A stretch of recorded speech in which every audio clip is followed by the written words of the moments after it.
So today we're going to be making a Spatchcock Roast Chicken, and doing it by this method can make up for the challenges to even cooking that the bird's naturally awkward shape can provide. We're going to go over brining and air drying, fabrication, carving, and much more. And at the end of the video, I've prepared a second chicken with a spice rub on it, and I will show how and when to apply that to achieve the best results. So what do you say we stop wasting time on this B-roll and let's get to the recipe? We've got a lot to go over in this video.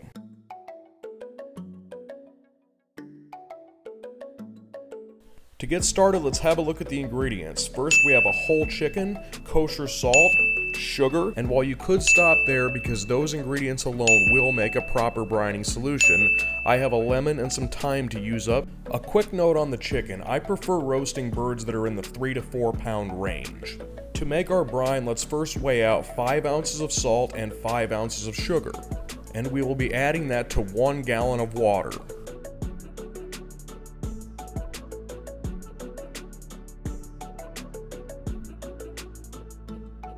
Okay, now that we have our water, we can combine everything together.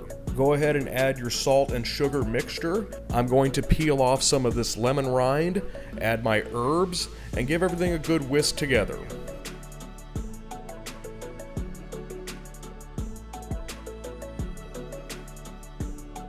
And now that that's ready to go, we can come back to our chicken. I prefer opening the package over the sink as opposed to the cutting board because it can get a little messy. There are extra parts within this package. You can choose to keep them for stock making purposes, or you can simply discard them.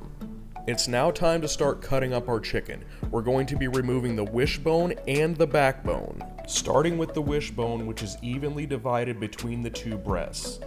If you have not done this before, it is actually fairly easy to locate. First, locate it with your thumb, and after locating it, you should be able to guide your knife along all the sides, separating it from the flesh. And while removing this is not entirely necessary for this recipe, it will make carving much easier afterward. This is especially true if you intend on cutting the breast into slices. So with Thanksgiving coming up this week, you might want to keep this technique in your back pocket to use for your turkey. After separating a good portion of it with your knife, you can go in with your thumb and index finger to get the center portion of it. Sometimes it comes out cleanly and other times you have to work for it a little bit. I should mention this was actually kind of challenging doing this having a camera between myself and the chicken. But there you have it, it's out and we can move on to the backbone now. Let's go ahead and flip our bird over. And for this task, a good set of kitchen shears are the ideal tool to use. And by good, I mean sharp, which you can tell mine are not. I've had this pair for several years and I think it's probably time to get a new pair. The most important part of removing the backbone is trying to keep the oyster intact. The oyster is the sort of circular shaped piece that sits in the corner of the thigh. Now that we have successfully removed the backbone, we can open it up to clean it out a little bit before flipping it over to smash down the keel bone. Don't be afraid to use a little bit of force here, it can handle it. Once that is completed, you can place the chicken in the brine and place that into the refrigerator for a period of 24 hours. And while this sits in the refrigerator, what do you say we take a look at the differences between white meat and dark meat poultry?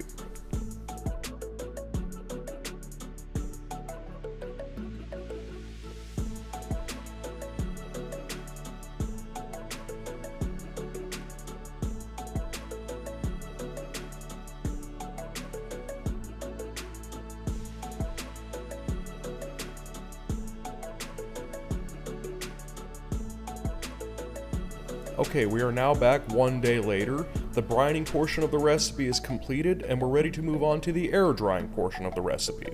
So let's go ahead and remove it from the refrigerator and drain it over the sink.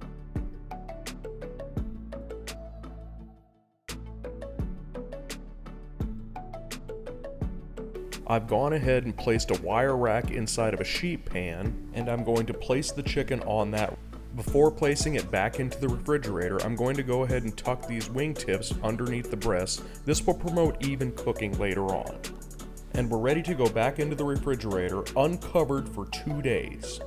And while the air drying process is running its course, let's perform a little experiment to show why I think this is the best method for preparing poultry to be roasted. So I've prepared a little experiment to demonstrate the flaw of dry brining, and that is that salt does not travel through or dissolve into fat.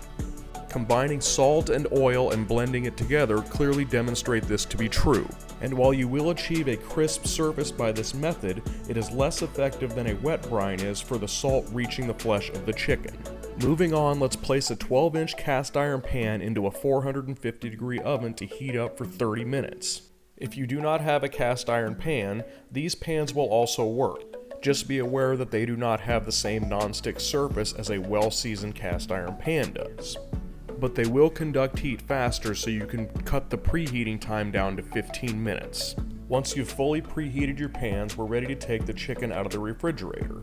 Before placing it into the oven, I'm going to brush some chicken fat onto this thing to promote even browning. If you do not have chicken fat, use whatever oil you have on hand. This is especially important if you are using one of the other pans which is not non-stick to ensure that the chicken does not stick to the pan. Once that is completed, we're ready to take the pan out of the oven and place the chicken into the pan. You will also see the purpose of preheating the pan, and that's so that we can brown the bottom of the chicken, which is something you would not be able to do without taking this step. The cast iron pan is ideal for this because of its dark surface and its ability to retain heat very well. It's ready to go into the oven, and the chicken of this size will take about 30 minutes to cook. And while this cooks in the oven, we have a chance to clear up some terminology you might come across on the packaging of poultry.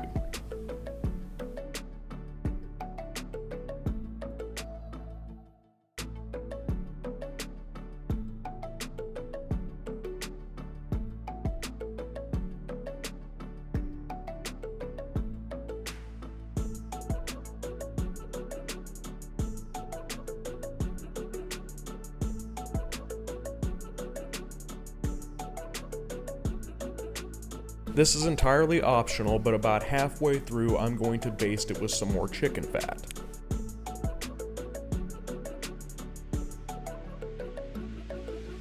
And while the camera was not rolling, the chicken finished cooking, so we can take it out of the oven now. And that table you see sitting next to me is holding the camera that we're going to cut to right now. And there we have our finished chicken. Let's go ahead and rest it inside this same pan for about 10 minutes.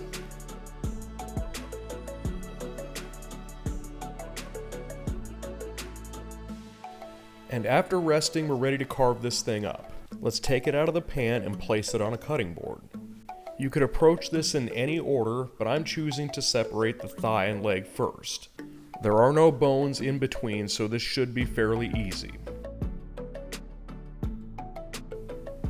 After that, I'm going to split the breast. We can then separate the legs and thighs from each other.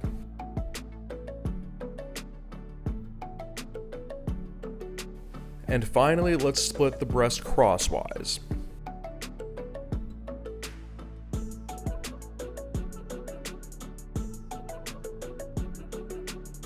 Now that we've done that, we can grab our platter and we can plate this thing up. You can choose to arrange this however you like. Honestly, I've never really been that great at this, but I'll try and make this look presentable.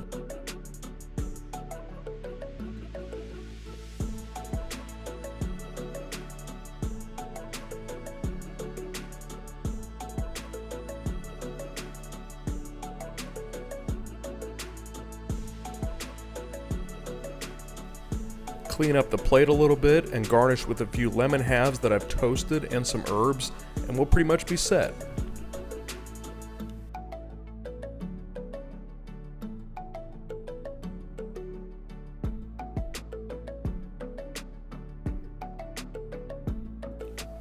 And there you have it, a roasted chicken platter.